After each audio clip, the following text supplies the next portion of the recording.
Bizarre Brain Comics.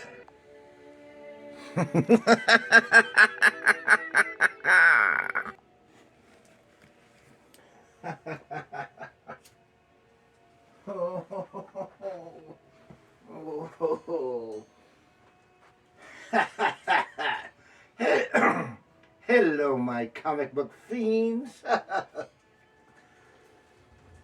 Klingons are invading my space. Hello, my comic book fiends, and welcome to Bizarre Brain Comics. I am the Dark Librarian, and I am here to tell tales of terror.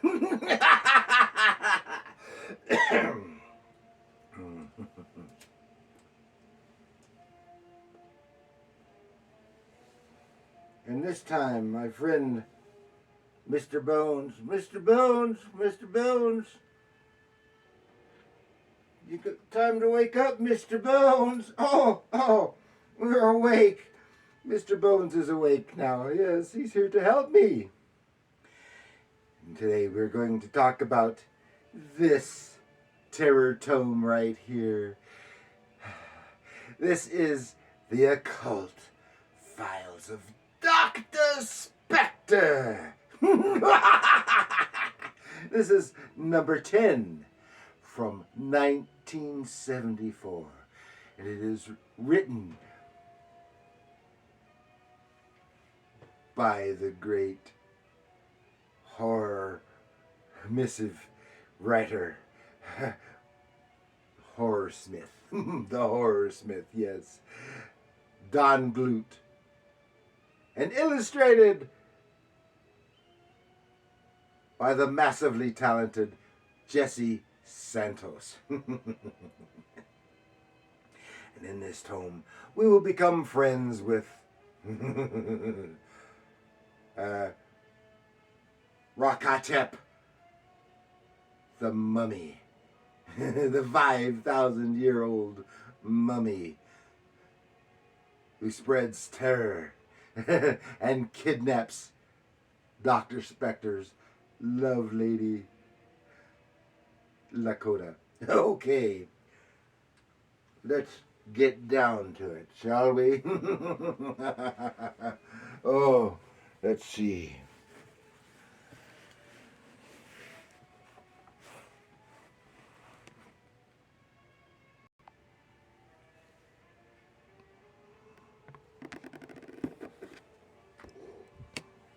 Aha, here we are. The Occult Files of Dr. Spektor. Of course, Dr. Spektor was produced by Gold Key Comics, and this happens to be a Whitman edition, but it was still Gold Key. Okay, it's a 25 center, The Occult Files of Dr. Spektor. The long dead horror seeks revenge. The return of Ra-Ka-Tep. Yes. 5,000-year-old mummy. And he's out for revenge. Okay, 1974. And this is at the time when it looks like George Wilson was still doing the cover paintings on Dr. Spektor. Now, Don Glut created Dr. Spektor and some other characters for Gold Key. There's Dr. Spektor, Tragan the Sky Gods, and Dagar the Invincible, a sword and sorcery book. And of course, all that included a few other characters, such as Durak, who was another barbarian character, who a contemporary of Dagar, and was an occasional recurring character, and in Dagar, and he even appeared in Dr. Spektor.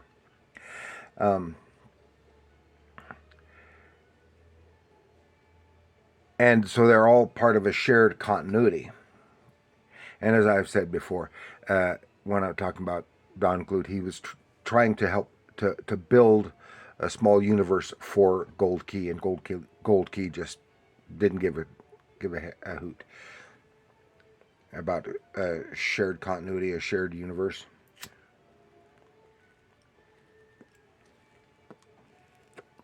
Don Glut had also done some writing for Marvel, primarily what I think of as primarily for Cole, on some of the issues of Cole the Destroyer. And see, later, a little bit later, a short time after this, Jesse Santos started doing the cover paintings for the titles that he was drawing. So it was Dr. Spektor, and Dagar, that he was, and later Tragan the Sky Gods, and he did cover paintings for those. He was not an exclusive artist on Tragan the Sky Gods, but he was on Dr. Spektor, the Dr. Spektor comic. Not all the Dr. Spektor stories, because of some of the a couple other artists drew a couple of the Dr. Spektor hosted horror stories on that appeared in the digest-sized mystery titles. And I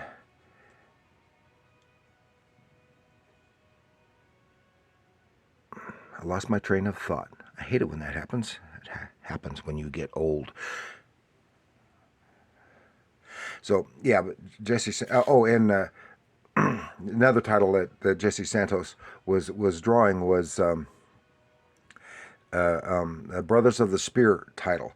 Now they had been a backup story in I think in Tarzan, but after Gold Key lost the Tarzan license, they spun them off into their own title, and Jesse Santos did the art and most of the cover paintings, if not all of the cover paintings for that title. But George Wilson he did a wonderful job. But it just kind of fits better that Jesse Santos would draw would do the cover painting, since he was doing the interior. So, just a few issues before Dr. Spektor had an adventure in Egypt, in which the mummy Rock-Hotep had come to life, and he had an adventure with him, in which he was the mummy was defeated. And we'll see. Here's the occult files and the return of Rock-Hotep, and of course, as Dr. Spektor is the host telling the story, he is also the featured star of the story. Now, Don Glut had also written some for war and horror comics, and he is currently one of the editors and writers for the Warrant Publishing's horror titles, Vampirus Carmilla and Shudder. So here is he, and he's telling the story. Here's this fellow at the edge of the Nile, and he has some magical device, medallion, and he's calling forth the mummy of Rock-Hotep, who comes walking up out of the Nile. There he is, and Rock-Hotep is then the slave, because he has this magical medallion of Anubis, medallion of Anubis, the goddess of death, and he places in his thrall. And here we have a recap of the conclusion, how Rock-Hotep was thought destroyed by Spektor. And then we switch to a month later at a museum in the Marshall Natural History Museum. This is wherever on the East Coast Dr. Spektor is home based, in Massachusetts, I think, or somewhere in New England in that area. And they're visiting the museum and said, "Yeah, there's Rakatep, and he's dead again." Here he is with his secretary slash lady love Lakota and his friend psychic and medium Elliot. I've forgotten Elliot's last name, doesn't matter. And they're talking, visiting Rakatep, because Rakatep had fallen in love. Saw Lakota and was in love with her and snatched her. Then here they're meeting the fellow who actually found Rakatep, and they make introductions and everything's fine. Now they're going off, and there's some kind of costume ball that evening that they're going to. So they're this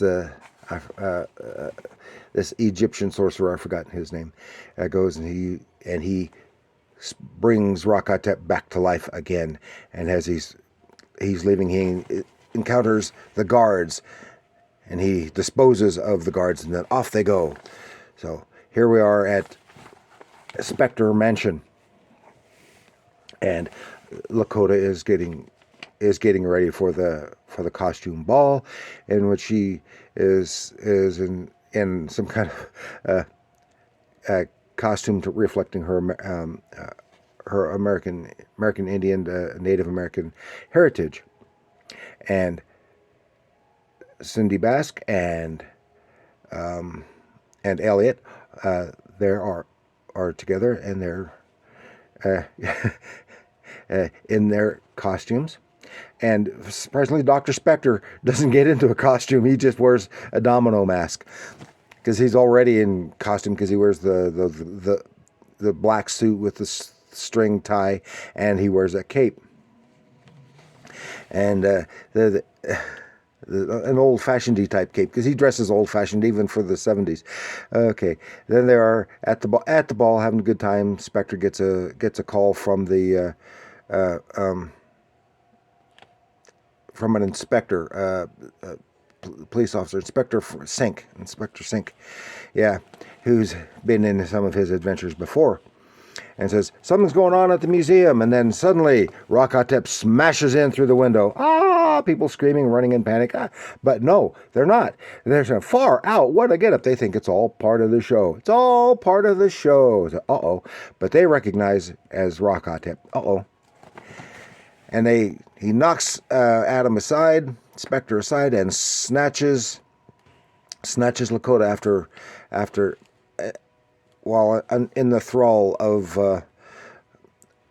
the fellow with the Anubis medallion, renders her unconscious and snatches her away. Here we have an ad for a toy. It's Duke. It's a dog, the super action dog. I don't know how long that lasted, but I remember those. And he carries her off. Meanwhile, Elliot tries to stop him, but to no avail. Off they go. He said, "What?" Spektor calls him. "Why didn't you help? Why didn't you help? We needed your assistance." He took her. "Oh, we thought it was all part of the show." So they took off. They changed. They took off. They follow. They follow Rakatep. Well, first, actually, Spektor goes back to his mansion and does some quick research, and then here they're at the wherever he's got the high priest has got Rakatep, and there has got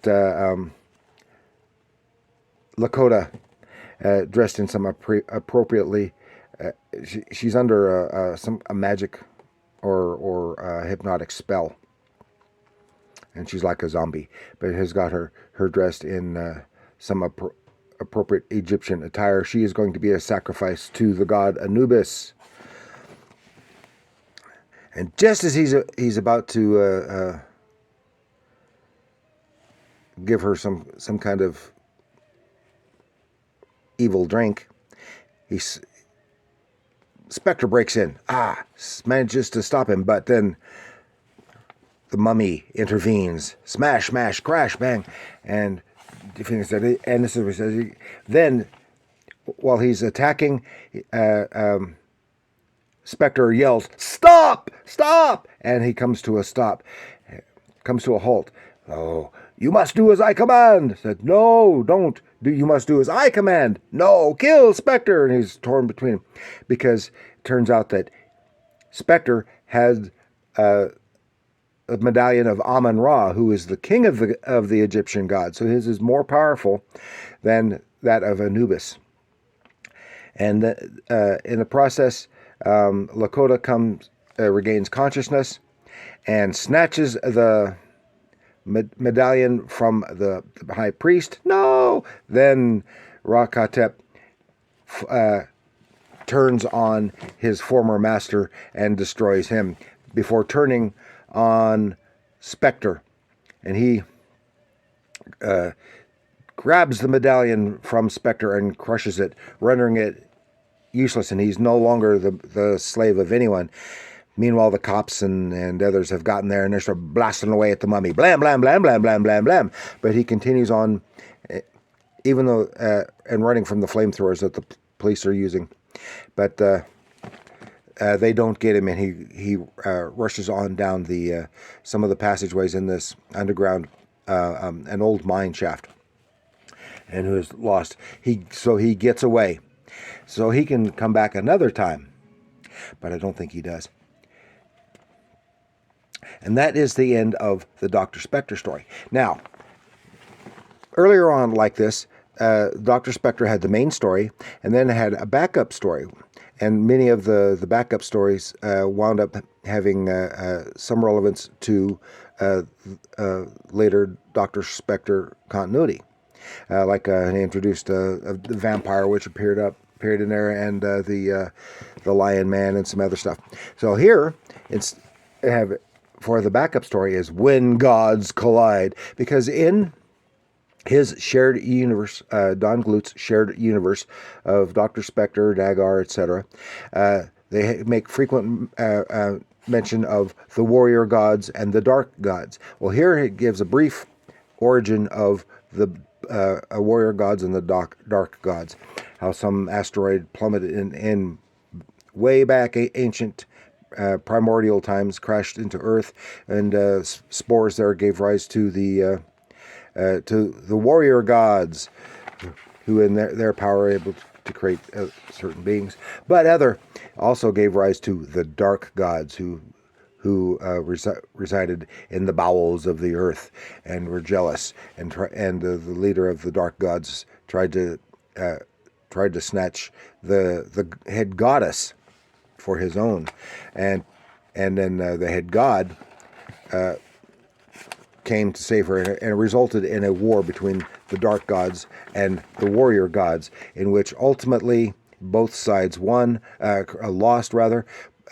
All the warrior gods were destroyed, and there were just a few of the dark gods left, and they managed to remain, but they were imprisoned in a mystical realm in which they could not physically return to Earth, but could influence, so they have been powers for evil on the earth ever since. That it is my task to prevent their return. I have assumed the burden of opposing the evil forces of the supernatural, for I am Dr. Spektor. Oh, yeah. And that was a fun book. I just love Dr. Spektor. I've covered some of him before. I'll undoubtedly cover some of him again in the future. But it's just a lot of fun, I think. And it is a really well-crafted story, well-crafted book all around. Both the writing and the art. I just love both. And I just like the stuff that Don Glut was doing back then, and I still enjoy his stuff today. Now, I have babbled on long enough, longer than I had intended to. So I do want to thank you for joining me. Please like, share, and subscribe. And do leave a comment. Do you like Dr. Spektor. Later, another publisher produced some Dr. Spektor. I've got a Dr. Spektor graphic novel. I can't remember the name of the publisher, the writer, or the artist, and it was terrible. It was really terrible. That's an overstatement. That's an overstatement. It wasn't terrible. It wasn't really Dr. Spektor. It was just off in left field. It wasn't a bad story all completely, but it wasn't a good story. And these were good stories. I really enjoyed these. So tell me what you think about Dr. Spektor, Don Glut, Jesse Santos, etc. And remember, people, comics are art.